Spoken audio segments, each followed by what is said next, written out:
It's a Locked On MLB crossover today as it's an NL West matchup for the final homestand at Coors Field this year in the year 2022. Paul Holden here from the Locked On Rockies podcast. Javier Reyes from the Locked On Padres podcast. Dabbing. I'll get in on some dabs. Lots of dabbing. Having a ton of fun. The bet with some of my favorite crossovers we get to do. Javi and I always have a blast, but we are coming to you from the Locked On Podcast Network, where you can find your team every single day. We are free and streaming on your favorite streaming service. Just search Locked On Rockies, Locked On Padres, or Locked On your favorite team, and there's a podcast for you. Hey, why don't you check out Locked On Rockies and Locked On Padres on YouTube? Your subscription to YouTube is a massive help for us, and it's a great way to know when we go live. And on the Locked On Rockies side, you can pop into the live chat and be part of the show. I'm sure you can do all sorts of fun stuff there on that side as well. Today's episode of the Locked On Podcast Network, I guess the Locked On Rockies and Locked On Padres podcast is Bet Online. Bet Online has you covered this season with more props, odds, and lines than ever before. Bet Online, where the game starts. We'll talk about that more later. But Javi, let's talk Rockies. Let's talk Padres. Padres in a better spot, but Rockies are in the win column when it comes to the series overall. How are you feeling about the Padres as of recording here today, the 23rd of September? I can't lie to you. I'm mortified of playing the Rockies. Why? Because the sport is stupid. It shouldn't be that way. It should be, all right, everyone who's in the playoff race, you look at the remaining schedules, you're like, okay, you got Colorado, and then maybe you've got this team, and oh man, we got one against the Reds. That gets you excited. But for the Padres, they just stink against this team. If I'm not mistaken, they're 7-9 against them on the season. And last year, they got their butts kicked routinely. And last year's team on paper, arguably worse than this year's team. But it's just, there's a lot going on here, man, because the Rockies, I don't know what it is. Maybe it's rock culture. You know what I mean? Maybe it's just because, they say that about their team. That they're big on the culture over there in Colorado, man. The purple dinosaur, everything, whatever you want to call it.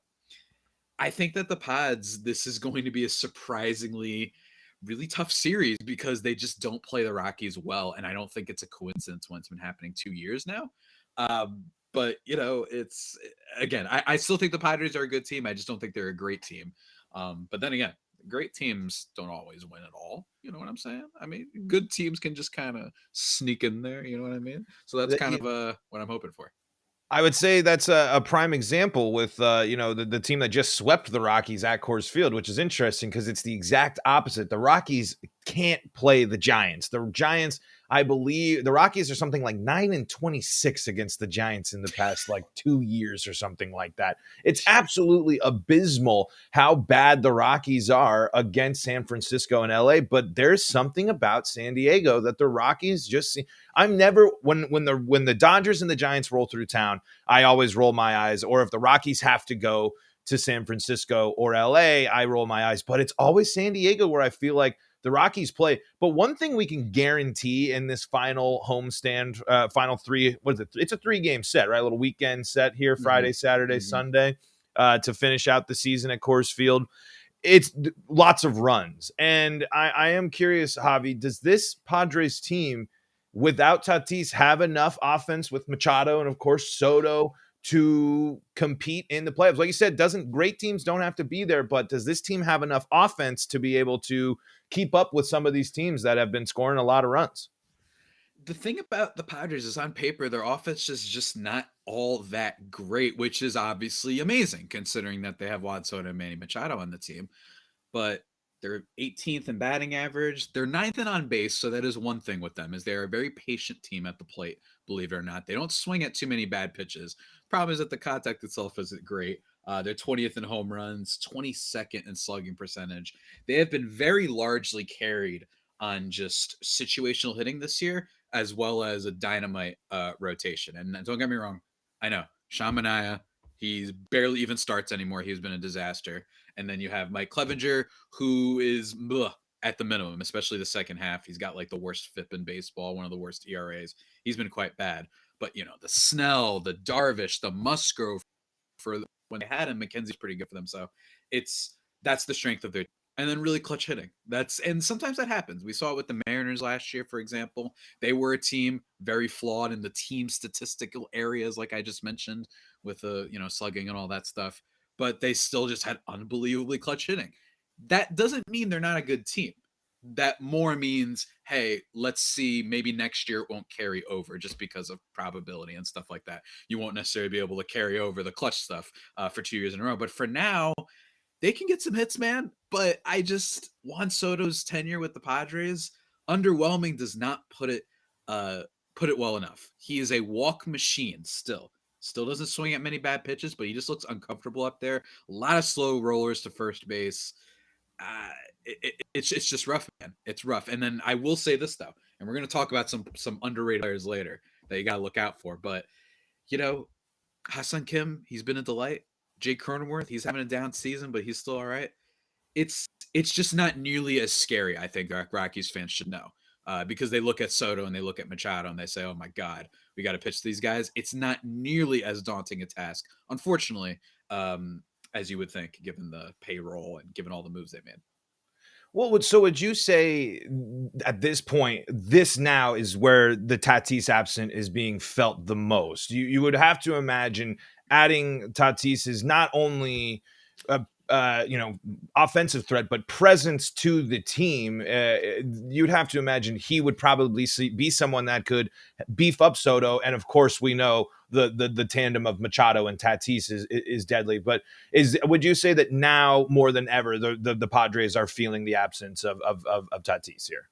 I'd say so. If it weren't for the fact that they have been playing decent ball lately, they played a pretty good series against the Cardinals, won 2 out of 3. It would be really showing if they had been losing a lot of games, but I feel it a lot. And one of the things that I talk about on my show a whole bunch is I think that the way that Preller and Musgrove and all of them talked about the Tatis news when it came out, especially in regards to AJ Preller, I really do have to imagine that they didn't know this was coming down. And I do wonder a little bit whether or not they make the trade, right? Like, I really do. Do they make the trade for Soto knowing that they don't have Tatis, or is part of that? Maybe they got some scouting and they have some extra numbers that you and I, us dumbies, maybe can't understand about Tatis in the first spot versus Soto when he has someone who's a hitter in front of him versus doesn't have. There's probably something that Tatis leading off and then Soto and then or even Profar leading off, whoever the heck. They've had a weird luck at finding a leadoff hitter this year, the Padres. They can't make up their mind. Sometimes it's Ha-Seong Kim, sometimes it's Grisham, sometimes it's Profar, sometimes, heck, they've even probably put Cronenworth in there a couple times. So that's the big thing with the team. That danger zone part of the lineup was going to be really special, I think. And you even saw last year when Tatis was on the team after he came back from an injury, they really started firing on all cylinders, right? So I think they're definitely feeling it right now. I've been feeling it for a while too. Again, it does not mean they're not a good team. They are a good team. It's just that it just sucked the life out of the Soto acquisition, especially considering that he's been in such a slump so far. Yeah, I mean, and it's kind of classic Padres, right? Big trade, something, some bad news, great news immediately followed up with incredibly bad news. And I want to talk about another deal that, and another part of the Padres, and a little bit more on Soto as well. But before we do that, if you want to make sure that you are going to the right place for all your postseason action or down the stretch action for baseball, why don't you head on over to our friends at betonline.net? And guess what? There's this little sport going on called football. If you want to get in on all the action, BetOnline is your number one source for your football betting info this season. You can find all the latest player developments, team matchups, news, podcasts, and in-depth articles and analysis on every game you can find. Hey, and if you're watching a little bit of Padres Rockies this weekend, why don't you hop in and do some of the live betting that they have over there at BetOnline? It's your continued source for all your sporting wagering information. They got that live betting and up-to-the-minute scores for every sport out there, including esports, the fastest and easiest way to check in on all your favorite games and events, including Major League Baseball, MMA, boxing, and golf. You can head over to betonline.net. That's betonline.net, or use your mobile device to learn more at BetOnline, where the game starts. Javi here. We got a special guest in the live chat here. Locked On Yankees is waving to us, so we'll wave on back there to Say. our friends over there at Locked On Yankees. We had a great crossover with them yesterday. Here's this one for you, Javi. Just as with that tease, Aaron Judge, Colorado Rocky. Yeah, match made in heaven. We love it, right? What is that? 97 home runs that he'll have That's if he plays what I'm some of his saying. games at Coors? Oh man. If the Rockies are going to back up the truck for Kris Bryant, I don't know if the Rockies can swing a $300 million contract, but you're telling me that the Rockies don't become at least the team that everyone talks about if Aaron Judge is just going to sit there in right field and just hit nukes for the Colorado Rockies. They'll still finish 20 games out of the NL West title, but if you don't think Aaron Judge is going to hit more than 60 home runs, of course, you are mistaken. That'd be something, man. That'd be something.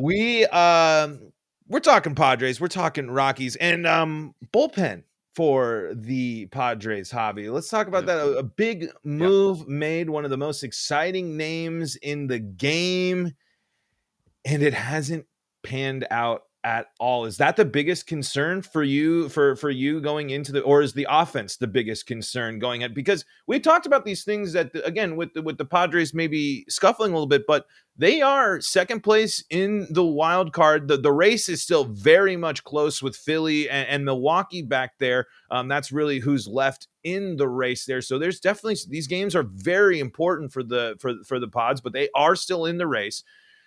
Are you worried more about the bullpen of the Padres than the offense, especially with one of the biggest another big acquisition not panning out? No, I think it's still offense for me. And don't get me wrong, Hader has been pretty bad for the Padres. I think his ERA was at 27 at some point.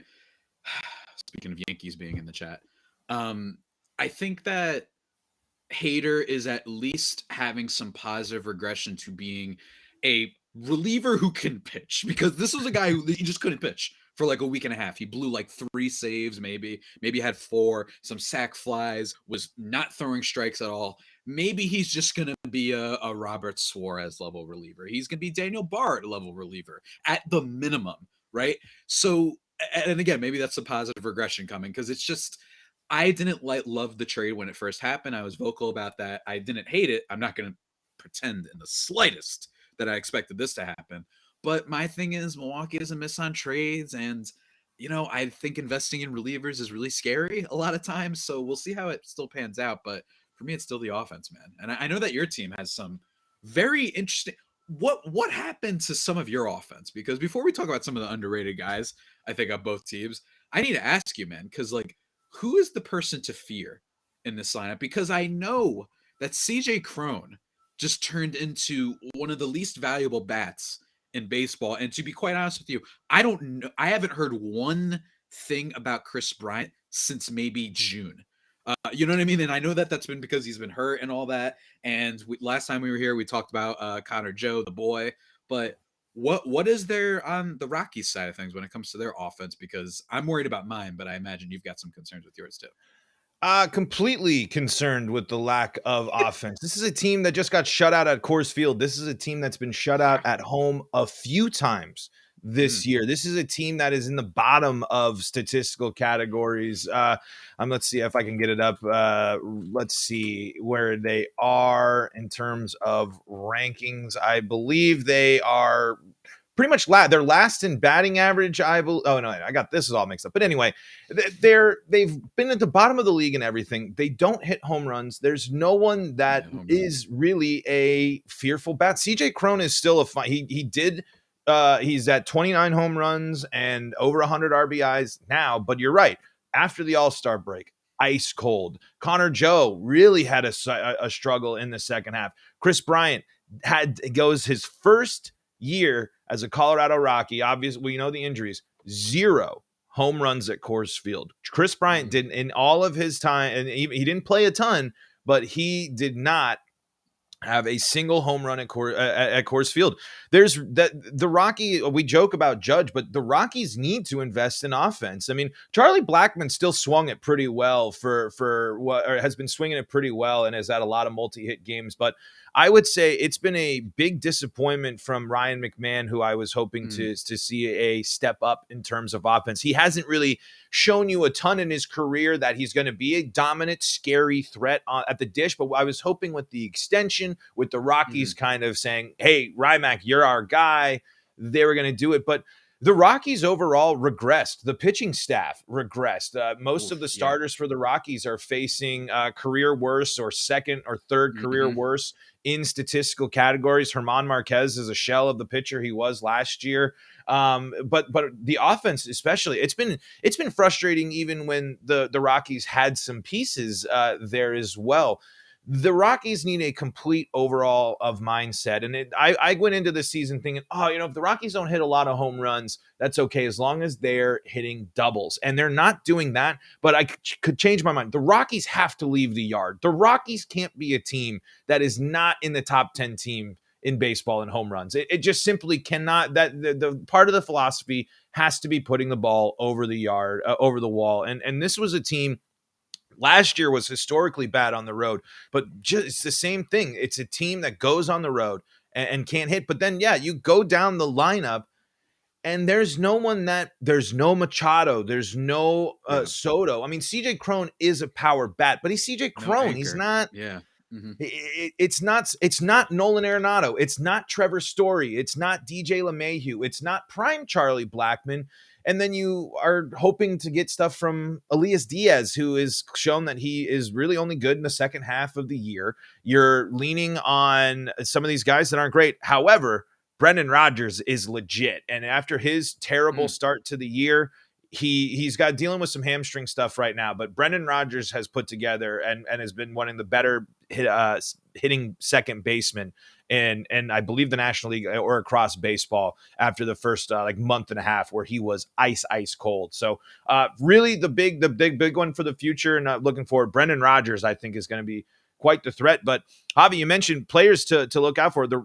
I bet you there's going to be a lot of Padres fans looking and they're going to say, who the heck is playing for the Colorado Rockies right now? And it won't be surprised where you're going to see 4 prospects potentially for the Rockies playing in this game. You're going to see Alan Trejo. You're going to see the number 2 prospect in the overall in the entire system is going to make his debut. I don't think he did anything yesterday. I can't remember if Tovar played. Is he a pitcher? Is he a No, pitcher?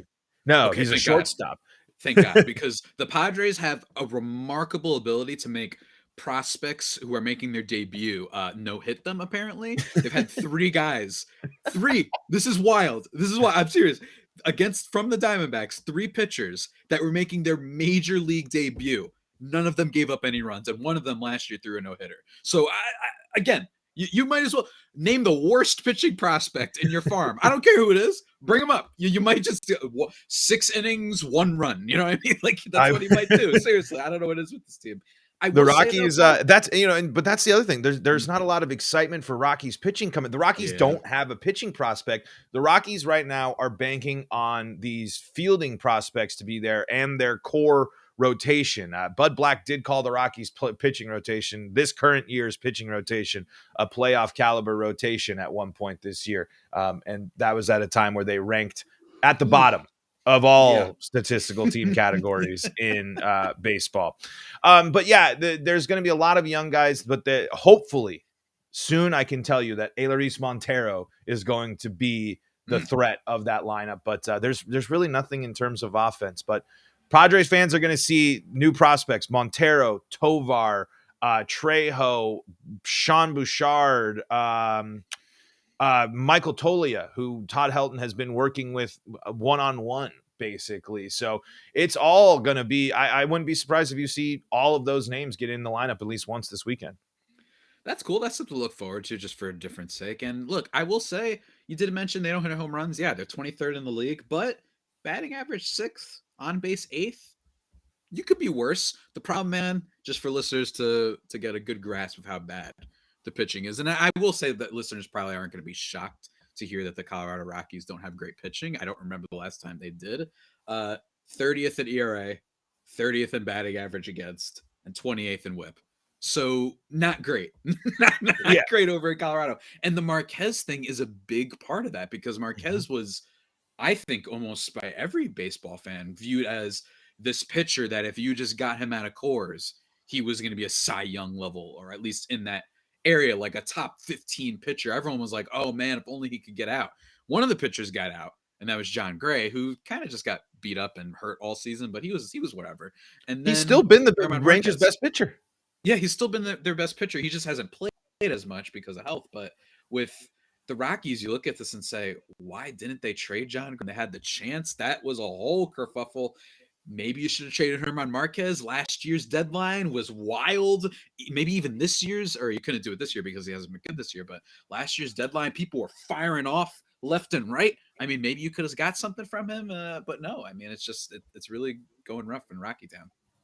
Colorado Rockies have stood pat at 2 trade deadlines. In losing John Gray and Trevor Story, they were granted 1 draft pick for losing both of those players, and they decided to stick with their veteran team and veteran core that they are now not playing, and also all underperformed. Jose Iglesias, CJ Cron, and Daniel Bard all should have been traded. I like Daniel Bard, but it just doesn't make sense where the Rockies are. Let's put a bow on things. Let's talk on the Coors Field season, and we'll give our final predictions about this year, the final series between the Rockies and the Padres. But first, check this out. Javier Reyes, Paul Holden here with a little Locked On crossover. I host the Locked On Rockies podcast. Javier Reyes hosts the Locked On Padres podcast. These two teams matching up for the final time this year. It's at Coors Field. And who's getting let's see. We got Ryan Feltner, the young gun for the Rockies. They're going up against John Manea. They're here in game number 1. Javi, what is a good series for the Padres like in this one, and what are you hoping to see? 2 out of 3, I'd say, is a good one for the Padres. Obviously, it does depend on how Philly performs and how Milwaukee performs. Those are the 2 teams that are kind of, on them right now, and Philly has the 3rd spot in the wild card race. So those are the teams we're watching out for. I've been watching those games like a hawk, especially the Brewers, because I hate the Brewers. I've been watching those games very intently. And what was the pitcher you said really quickly that the Padres are going to be facing? Isn't it Sean Manea? No. That the Rockies are throwing. Oh, Ryan Feltner. Oh, okay. I don't know why, but I thought that was like the brother of one of the pitchers that no hit us. It's Ryan Nelson. I don't know why. I don't know why Nelson made me think of it, but okay. Anyway, what was the question that prompted this? I forgot. Well, no, you nailed it. 2 out of 3. Yeah. You hold on there, a little bit of offense, and you hang on there. If the Rockies we love playing spoiler for the Padres. It's the one thing that we get to do for there. But man, you get to sweat there for a little bit. Javi, we'll close on this. And for those out there, what's a good series for the Rockies? They just score some runs and don't get swept at home and make it hard for the Padres to make the playoffs. That's a win. So 2 out of 3 or a sweep. Oh boy, that would make things even more fun for Padres fans. But Javi, currently above Philly, Milwaukee's looming. Is San Diego making the playoffs? I'm going to say yes, because in the words of the great Steve Rogers in Avengers Endgame at the beginning of the movie, when he says, I know it's going to work because I don't know what I'm going to do if it doesn't. That's me right now. It's going to work because I literally don't know what Locked On Now video I'll be doing. I don't know. The Joker making an appearance again, a reappearance. I don't know what I'm going to do. I don't know how dark it's going to get if this team went out there, traded their entire farm, and then Tatis has the motorcycle at the beginning of the year, and then he gets suspended. Then Soto, one of the it is so this isn't like, we didn't even talk about Brandon Drury and Josh Bell, 2 players that the Padres also acquired that have been underperforming, or even last year's Adam Frazier, where it's like, all right, it's stupid and annoying that the Dodgers can go and pick up Trace Thompson and Joey Gallo, and those guys will be better than dudes who were literally all-stars, contender level players. That, it's annoying. I don't like how, and maybe this just says a lot about how the Padres approach team stuff, but it's like, can you at least be an average player? Like, why do you have to regress to being like a 40 WRC plus or whatever the heck their numbers are, right? Like, that's what's so frustrating. If you regress to being like, oh, you're hitting 270 now instead of 310, or okay, like it's disappointing, but it's whatever. But with those guys, with Soto, are you kidding me? Right? Like, it's out of all the players to regress, right? You got to be kidding me. Like, that is peak Padres for him to get there and look like I was going to make an anime reference, but I don't want to turn everybody off. But like, just look like, after Goku goes Super Saiyan and he's exhausted, right? Like, how does that happen? This is a guy who's slugging like 100 points less when he joins the Padres. And it's just it feels like a curse. It really does. So I'm hoping that they make the playoffs, because I just can't see what happens if they do all of these moves. They blow up their farm to oblivion, and then they don't even make the playoffs. At the minimum, you have to do that. And I'll close out by saying one thing. Look out for Jose Azocar this weekend. That's been the one really fun new thing for the Padres. It's been that they finally figured out that Trent Grisham batting under 200 probably shouldn't be starting every day. Congratulations to them on figuring that out. And oh, well, he's good at defense. Yeah, well, we don't know what Azocar can do. And if you want to go by just speed and outfield jump, Jose Azocar is in the top percentile in that too. So maybe he can be good. And at the minimum, he can't be that much worse defensively to offset his bats. So anyway, that's enough of my rant. I'm in like I'm not saying I'm on life support. I'm just like, I'm I don't know the word. Like, I'm very anxious. I'm very ready to explode if things don't go right. I think they will, but oh boy. Yeah, I mean, maybe the listeners are going to like to see me explode. So you're in for a treat if the Padres don't make the playoffs. So got to go out there and beat Colorado. Are indeed a cursed team. They are indeed a cursed team. I will admit that. That absolutely is true. The Rockies might be more cursed, but it's a curse of their own doing. It's not necessarily. That's true. It's as if they have. It's if they just are casting. They're like learning how to cast spells, and they just keep messing it up, and they just casting them on themselves instead. You have done that yourself. It's like Obi-Wan, right? Like, because again, the one thing you know, even when it doesn't pan out, the Padres are aggressive. The Padres are exciting. The Padres make moves, and that's something that Rockies fans don't get to say. But let's wind things down. Lots of fun. It's always fun when these two teams match up. So always fun to talk to Javi as well. Javi, where should people go to stay up to date with all things Padres? All things Padres. And me. All things Padres at LO_Padres on Twitter and Locked On Padres on YouTube. You can also check out the website Just Baseball, where I write about the Padres. I'm going to be writing about the aforementioned Azocar and Campuzano soon. So check that out whenever it drops. And then my own personal Twitter at Javipeno, JAVIIPENO. My head was pointing down towards the name there if you're watching the YouTube.